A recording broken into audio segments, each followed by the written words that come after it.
अस्सलाम वालेकुम। आज का अमल एक ख़ास ऐसा अमल कि जो लोग इलाज मुआलजा करते हैं या जिन्हें किसी ऐसे अमल की तलाश रहती है कि उनकी एक रूहानी मदद हमेशा, अगर कोई इलाज कर रहे हैं या फिर कोई भी किसी भी चीज़ में किसी मसले का वो हल चाह रहे हैं और वो हो जाए, वो मामला उनका उसका हल हो जाए और वो मामला जो है बन जाए उनका, तो उसके लिए वो जो है कोशिश करते हैं, मशक्क़त करते हैं, परेशानी उठाते हैं, विर्द वज़ाइफ़ करते हैं। लेकिन जब कोई एक अमल करने से ही कोई ऐसी ताकत हासिल हो जाए कि उसके बाद में फिर आपके मामलात जो हैं वो ख़ुद ब खुद बनते रहें और आपको एक मदद उसमें मिलती रहे और रहनुमाई होती रहे, कहाँ क्या करना है। सपोज़ करें आप किसी का इलाज कर रहे हैं और वहाँ आपको रहनुमाई चाहिए कि मुझे इसके लिए क्या करना चाहिए, तो वहाँ आपको इलाज बता दिया जाए। अगर इलाज नहीं आपसे हो रहा है तो वो ख़ुद इलाज कर दे तो कितना अच्छा लगेगा आपको।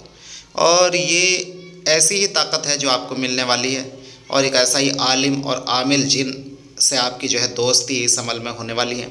अमल 7 दिन का है सिर्फ़, और इंशाल्लाह इस 7 दिन में ही वो इनकलाब बर्पा होगा कि जो आप ख्वाहिश थी, जो आपकी, जो आप सोचते हैं कि हमें कोई ऐसी ताकत रूहानी मिल जाए, हाथ लग जाए, जिससे हम जो है अपना तो भला कर ही सकें और जो लोग ये सोचते हैं कि दूसरे का भला कर सकें, तो उनके लिए बड़ा ही लाजवाब अमल है।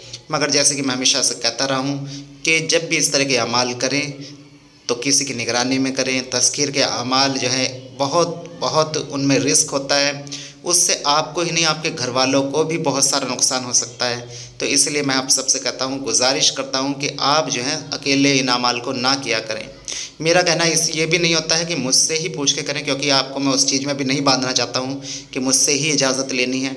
हालांकि यहाँ मैं जिस तरह अमाल डाल रहा हूँ वो अमल मेरे ही है, मैं उसमें वो शर्त भी रख सकता हूँ, लेकिन मैं फिर भी इस चीज़ पर रख देता हूँ बात कि चलिए अगर आपका कोई ऐसा मुर्शिद है, अगर आपका कोई ऐसा उस्ताद है जो इस काबिल है, जो आपको करा सके, तो आप कर सकते हैं। उतनी इजाज़त मैं आप सबको देता हूँ। लेकिन मेरा सबसे ख़ास जो मेन मोटिव यही है कि आप लोगों को फ़ायदा हो, नुकसान ना हो। तो इसलिए मैं अकेले आपको ये चीज़ करने से मना करता हूँ।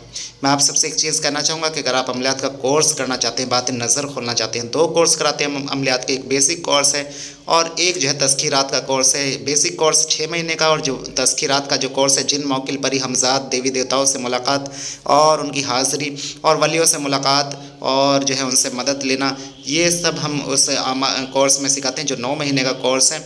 और इसके अलावा बात नज़र और या जादू जिन्नात से आप परेशान हैं, किसी बीमारी को लेकर परेशान हैं, तो उसका इलाज वगैरह भी आप करा सकते हैं। उसकी एक फ़ीस होती है, वो फ़ीस अदा करके आप हमसे मदद या काम ले सकते हैं। तो ये जो है अमल है जो आपकी स्क्रीन पर अभी दिख रहा होगा। इस अमल को आपको जो है 7 दिन करना है और ये एक शमा की आदत दे रखें। पहले शमा लिख लें और शमा पे ये आदत लिख लें और इसमें एहराम का इस्तेमाल करना है आपको। हर नमाज में आपको इसे 7-7 मरतबा पढ़ना है और रात को बाद इशा 2100 मरतबा पढ़ना है। इस शमा को देखते हुए आपको इंशाल्लाह ये जिन जो है तस्खीर हो जाएगा। और अव्वल आखिर दरूद शरीफ जो है 92 मरतबा आपको पढ़ना है। कोई भी छोटा सा मुख्तसर सा दरूद शरीफ पढ़ लें, इंशाल्लाह फिर देखेगा इसकी किस तरह से ये आपका दोस्त बनता है और किस तरह से आपको ये मदद करता है। ये आलिम भी है और आमिल भी है।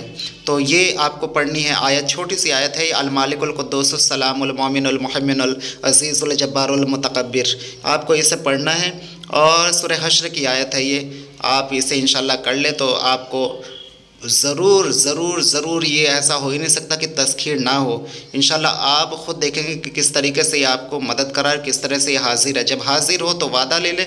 वादा यही लेना है कि मैं जो है अल्लाह की मखलूक का भला करना चाहता हूँ, मैंने इसलिए आपको जो है बुलाया है। ये क्योंकि ये पूछेगा किस लिए मुझसे जो है मुझसे रब्ता किया है, क्यों मुझसे जो है आपने मुझे इसे बुलाया है इस तरीके से। तो ये आपको सिर्फ यही कहना है कि मैं अल्लाह की मखलूक का भला करना चाहता हूँ और जो है आप उसमें मेरा साथ दें और ये वादा ले लें उससे, और दोस्ती का वादा लें कि आप मुझसे दोस्ती कर लें, कुछ निशानी के तौर पे उससे ले लें। तो वो जो निशानी आपको दे उसे संभाल के रखें और फिर जो तरीका बताए वो आपको हाज़िरी का, उस तरीके से आप उससे जब भी मुलाकात चाहें तो कर सकते हैं। बहुत एक नूरानी सा शख्स आपके पास आएगा और जो है इंशाल्लाह वो हमेशा आपकी दोस्ती पर खरा उतरेगा। लेकिन कोई भी ऐसा नाजायज़ काम, नाजायज़ बात आपको उससे नहीं बोलनी है। इंशाल्लाह तमाम काम को फ़ौरी तौर पर हर मसले का हल वो आपको देता रहेगा। बहुत ज़बरदस्त अमल है, आप इसे करिए। 2100 मरतबा इस अमल को पढ़ना है और सूरह हश्र की आयत है, छोटा सा टुकड़ा है उसकी आयत का, और इसे इंशाल्लाह करिए। उसके बाद में ख़ुद देखिए 7 दिन में अगर किसी की रूहानियत ऐसी नहीं है, 7 दिन में भला न हो पा रहा उससे फ़र्क नहीं पड़ रहा है तो उसे जो है इस अमल को 21 रोज़ कर लेना चाहिए। इंशाल्लाह आप देखें कि तमाम मामलात खुल जाएंगे। और जिन्हें महसूस नहीं होता, मैं ऐसे अमाल डालता हूँ, क्षमा देने का मतलब मेरा यही रहता है, क्योंकि कुछ लोगों के ऊपर ऐसे मामलात होते हैं जो उन्हें पता भी नहीं होता है। क्षमा से एक तो तसव्वुर बनेगा आपका, आपकी जो है फोकस रहेगा, और क्षमा से जो है आपके जो मामलात हैं वो जल्दी खुलते हैं। ठीक है, इस क्षमा के आदात को आपको अपने हाथ पर भी लिखना है, लेफ़्ट हैंड पर, और इसे सामने मोमबत्ती पर लिखकर आपको रोशन करनी है 1-1.5 फीट की दूरी पर। और बावजू आपको बैठना है। एहराम पहनना ज़रूरी है, बिना सिला हुआ कपड़ा, वरना तो जो है ये अमल आपको तस्कीर नहीं होगा। और ये जो है बहुत आपको पाकी साफ़ी से करना है। नमाज की पाबंदी ज़रूर रहनी चाहिए इन दिनों, वरना तो जो है तस्कीर नहीं होगा। और जो है रूहानियत के लिए कुछ ना कुछ अमाल वगैरह पढ़ते रहें, जैसे दरूद शरीफ है, और जो है इस आयत को भी चलते फिरते उठते बैठते आप पढ़ते रहें। इसके लिए तन्हाई चाहिए कि आपको तन्हा कमरा चाहिएगा।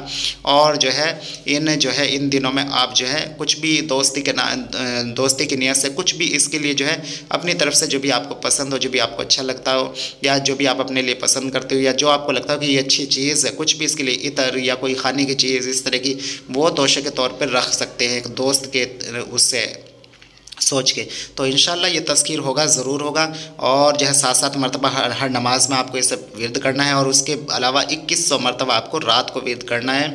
इंशाल्लाह 92 मरतबा जो है दरूद शरीफ पढ़ना है। तो मैंने आपको ये अमल बता दिया है किस तरीके से करना है, तन्हाई में करना है जैसे कि मैंने बताया है। और किसी भी पीर के रोज़ से या फिर जो है जुमेरात के रोज़ से आप इसे शुरू कर लें नौचंदी, इंशाल्लाह ये तज़कीर हो जाएगा और हमेशा आपका साथ देगा। बस जैसे कि मैंने बताया, कोई भी गलत बात इससे ना की जाए।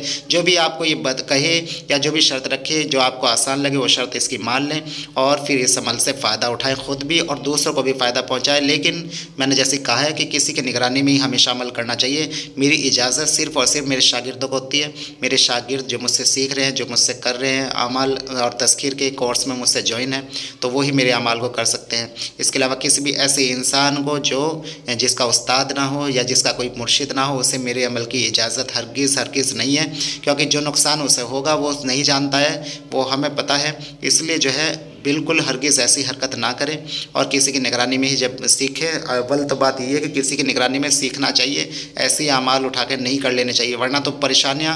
इतने लोग परेशान होकर मेरे पास में मैसेज और जो है कॉल करते हैं, उनका सबसे पहला काम बात बताने का यही होता है कि उन्होंने कोई अमल किया है यूट्यूब से और तब से वो दुखी हैं। तो आप ऐसा ना करें। अब मुझे इजाज़त दें, इंशाल्लाह फिर मिलेंगे अगली वीडियो में। तब तक के लिए अल्लाह हाफ़िज़।